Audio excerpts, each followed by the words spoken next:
जीवन रेखा। जैसे कि आपने शुरुआत में कहा इन्फेक्शन, कान में भी इन्फेक्शन होते हैं बच्चों के, तो कान में क्या क्या इन्फेक्शन होते हैं और कैसे उससे बचाव किया जाए? बच्चों में कान का इन्फेक्शन छोटे बच्चों में बहुत कॉमन है। उसका रीज़न ये है कि बच्चों के गले और कान के बीच में एक कनेक्टिंग ट्यूब होता है, यूस्टेशन ट्यूब बोलते हैं, जो कि बच्चों में काफ़ी वाइड चौड़ा होता है, शॉर्ट एंड वाइड होता है, जिससे कि थ्रोट से इन्फेक्शन बहुत आसानी से कान में पहुंच जाता है। और बच्चों में चूँकि थ्रोट इन्फेक्शन एज सच बहुत कॉमन है, तो थ्रोट इन्फेक्शन हुआ, उससे इन्फेक्शन कान में चला गया। सेकेंडली बोलते हैं, जैसे बच्चे को कई बार जो है सोए हुए पोजीशन में माएँ दूध पिलाती हैं, या तो बॉटल से या अपना दूध भी लेटे हुए पोजीशन में पिलाने से क्या होता है, थ्रोट से कभी कभी दूध वगैरह कान में चला जाता है और फिर उसमें इन्फेक्शन होने का चांसेस हो जाता है। इसीलिए हम लोग हमेशा माओं को यही सलाह देते हैं कि बच्चे को जब भी दूध पिलाया जाए उसका सर का लेवल पेट के लेवल से कम थोड़ा 30 डिग्रीज के ऊपर रहे। कभी एकदम फ्लैट पोजीशन में कभी दूध नहीं पिलाना चाहिए, क्योंकि बच्चों में अगर कान का इन्फेक्शन बार बार हो तो आगे चल के बच्चा बहरा भी हो सकता है, जिसके के काफ़ी सीरियस कॉन्सिक्वेंसेस हो सकते हैं। इसीलिए बच्चों के कान का इन्फेक्शन प्रिवेंट करने का तो एक तो ये स्टेप है। तीसरी बात ये कि कान में बहुत लोग तेल या कुछ डालते हैं, दवाएं डालते हैं, कान में तेल डालते हैं, ये सब बिल्कुल नहीं डालना चाहिए। नाक में या कान में कभी कोई चीज़ नहीं डालना चाहिए। कान को हमेशा सूखा और साफ रखना चाहिए। अगर मैम कान बह रहा हो तो कान में तो लोग कॉटन वगैरह तो डाल करके उसे रोकना चाहेंगे ना? नहीं, कान अगर बह रहा हो तो तुरंत आप डॉक्टर के पास जाइए, उसको दिखाइए। इन्फेक्शन अगर है तो उसको प्रॉपर एंटीबायोटिक का कोर्स देना पड़ेगा, और उसका सही इलाज नहीं कराने से फिर आगे ईयर ड्रम वगैरह जो है वो अफेक्टेड हो सकता है, बच्चा बहरा हो सकता है। इसलिए कान अगर बहे तो आप तुरंत डॉक्टर के पास जाके तुरंत उसका इलाज कराइए। मैम अभी एक सवाल और है कि जब छोटे बच्चे के दांत निकलते हैं तो उस समय भी काफ़ी प्रॉब्लम्स उन्हें फेस करने पड़ते हैं। लूज मोशन होते हैं, किसी के आंख बंद हो जाते हैं, चिपक से जाते हैं कहा जाए तो और क्या क्या सिम्टम्स होते रहते हैं बच्चों को? बच्चों के दांत निकलने के समय में लोगों की धारणा है कि दांत निकलने के कारण लूज मोशन होते हैं, मगर मोस्ट ऑफ द टाइम ज़्यादातर यही उसका कारण ये होता है कि जिस समय बच्चे के दांत निकलने वाले होते हैं उनके मसूड़ों में थोड़ी सूजन हो जाती है, इसमें खुजली होती है। बच्चा उस समय जो है वो चबाना चाहता है, तो उसको जो भी चीज़ जहाँ भी जो मिलता है वो मुँह में डाल लेता है, उसको चबाने लगता है। इसलिए जिस समय दांत निकलने वाले होते हैं उस समय पेट के इन्फेक्शन उस समय ज़्यादा होते हैं। उसका कारण यही है कि बच्चा हर चीज़ मुँह में डालता है। तो उसके लिए हम लोग सलाह देते हैं माँ को कि टीदर्स आते हैं, किसी अच्छे कंपनी का टीदर जो सॉफ्ट चीज़ रहता है चबाने वाला, वो बच्चों के लिए बना रहता है, खासकर वो यूज़ करें। और कुछ नहीं भी है तो आपके घर में जो जैसे गाजर है उसको छील के धो के दे दें कि बच्चा वो चबाए, ना कि कोई गंदा चीज़ उठा के उसको चबाए। सेकेंडली वो गम्स में थोड़ा पेन होता है, सूजन होती है, पेन होता है, इचिंग होती है, जिसके चलते बच्चे थोड़े अनकंफर्टेबल होते हैं, थोड़ा फसीनेस रहता है, जो कि बच्चे लोग बहुत चिड़चिड़े हो जाते हैं, रोते हैं ज़्यादा। तो उसमें दवाएं वगैरह आती हैं जो कि मसूड़ों पे लगा दी जाती हैं, तो उससे थोड़ा दर्द में कमी हो जाती है। उसके बाद फिर कुछ देर के बाद तब बच्चे को खिलाया पिलाया जाए या दूध पिलाया जाए या कुछ खाने के लिए दिया जाए, ताकि बच्चे को तकलीफ़ नहीं हो।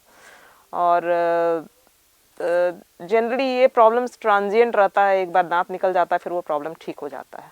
मैम यहाँ एक लीवर प्रॉब्लम भी बच्चों में देखी जाती है। अगर देखा जाए तो हर एज ग्रुप में लीवर की प्रॉब्लम होते रहती है, बच्चों में खासकर लीवर प्रॉब्लम होती है, तो ऐसा क्यों होता है और इसके मेन सिम्टम्स क्या हैं कि पता चले कि बच्चे को लीवर की प्रॉब्लम्स है? बच्चों में लीवर प्रॉब्लम्स होते हैं, मोस्ट कॉमनली इन्फेक्शन के कारण होते हैं, जो हेपेटाइटिस बोलते हैं, हेपेटाइटिस ए, हेपेटाइटिस बी, ये सबसे ज़्यादा कॉमन है।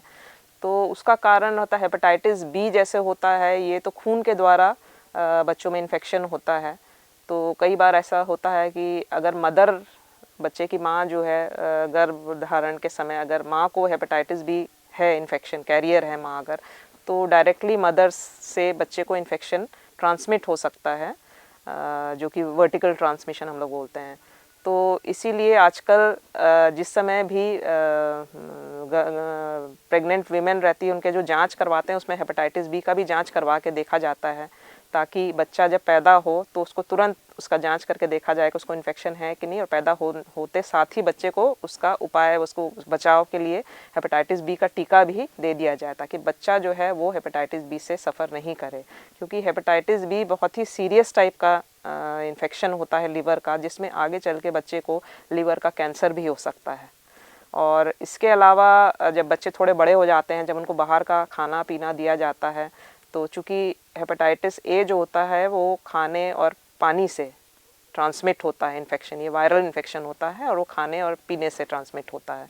तो जब बच्चा थोड़ा बड़ा हो जाता है उसके बाद उसको बाहर की चीज़ें जब खाने पीने के लिए दी जाती हैं, अगर वहाँ से इन्फेक्शन बच्चे को गया तो उसको हेपेटाइटिस ए हो सकता है। उसके मेन सिम्टम्स होते हैं कि बच्चे को भूख नहीं लगती है, पेट में दर्द हो सकता है, बच्चे को उल्टी होती है और पीला पीला पेशाब होने लगता है, आँख पीली हो जाती है, स्किन का कलर थोड़ा पीला हो जाता है। मगर ये पीलापन तो बाद में आता है, सबसे फर्स्ट सिम्टम यही होता है कि बच्चे की भूख बिल्कुल ख़त्म हो जाती है और लीवर में सूजन होने के कारण पेट में दर्द होने लगता है, बच्चे को उल्टी होने लगती है। सबसे पहले शुरुआत में यही होता है। मैम, वैक्सीनेशन का क्या इम्पोर्टेंस है और कब कब बच्चों को देना चाहिए? वैक्सीनेशन बच्चों के अच्छे स्वास्थ्य के लिए सबसे ज़्यादा इम्पॉर्टेंट टूल है वैक्सीनेशन। वैक्सीनेशन शुरुआत हो जाता है जिस समय बच्चा पैदा होता है, उसी समय से बच्चे के, क्योंकि बहुत सारी बीमारियां जो common communicable disease, infectious disease हैं जो कि इन्फेक्शन के कारण होती है, उनके रोग के लिए वैक्सीन्स दिए जाते हैं ताकि बच्चे को वो बीमारियां ना हो। तो शुरुआत तो जिस समय बच्चा पैदा होता है सबसे पहला टीका तो उसी समय, जन्म के समय ही पड़ जाता है। उस समय BCG का टीका पड़ता है जो कि TB से बचाव करता है। पोलियो के बारे में तो आजकल सब लोग जानते ही हैं कि पोलियो के ड्रॉप्स दिए जाते हैं। तो पहला जो है डोज जन्म के समय ही पड़ जाता है, उसका ड्रॉप्स पिलाया जाता है बच्चे को। इसके अलावा हेपेटाइटिस बी के बारे में जो मैंने कहा कि बहुत ख़राब बीमारी होती है, इसलिए हेपेटाइटिस बी का भी पहला डोज जन्म के समय ही दे दिया जाता है, क्योंकि हर माँ का जांच नहीं हुआ रहता है। तो हो सकता है कहीं माँ हेपेटाइटिस बी कैरियर हो, तो कम से कम बच्चे को जन्म के समय फर्स्ट डोज पड़ जाएगा तो बच्चा प्रोटेक्टेड हो जाएगा हेपेटाइटिस बी से। उसके बाद फिर समय समय से वो इम्यूनाइजेशन शेड्यूल एक बना रहता है, वो कार्ड बना के दे दिया जाता है माँ को जन्म के समय, जिस समय टीका पड़ता है कि कार्ड के अनुसार जैसे 1.5 महीना पे फिर DPT का पड़ता है जो कि डिप्थीरिया, व्होपिंग कॉफ और टेटनस 3 बीमारियों से बचाव करता है। पोलियो के ड्रॉप्स भी दिए जाते हैं, हेपेटाइटिस बी का सेकेंड डोज दिया जाता है। तो वो पूरा शेड्यूल बना रहता है। तो वो हर शुरू में तो जल्दी जल्दी टीकाएँ पड़ती हैं, क्योंकि हम लोग कोशिश यही करते हैं कि जब तक बच्चा 1 साल का हो तब तक ज़्यादातर जितने भी इन्फेक्शस डिजीज़ हैं उनसे बच्चा जो है प्रोटेक्टेड हो जाए। इसलिए 1 साल के अंदर में ही हम लोग ज़्यादातर मैक्सिमम वैक्सीनेशन जो है दे देते हैं। उसके बाद फिर समय समय से फिर 1.5 साल पे बूस्टर डोज वगैरह दिए जाते हैं। 1.5 साल पे पड़ता है, फिर 2 साल पे पड़ता है, फिर 5 साल पे पड़ता है। इस तरह से शेड्यूल के अकॉर्डिंग जो है वो रेगुलर इंटरवल्स पे बच्चे को टीका दिया जाता है, जिससे कि जितनी भी इन्फेक्शन से होने वाली बीमारियां हैं उनसे बच्चे का बचाव हो सके।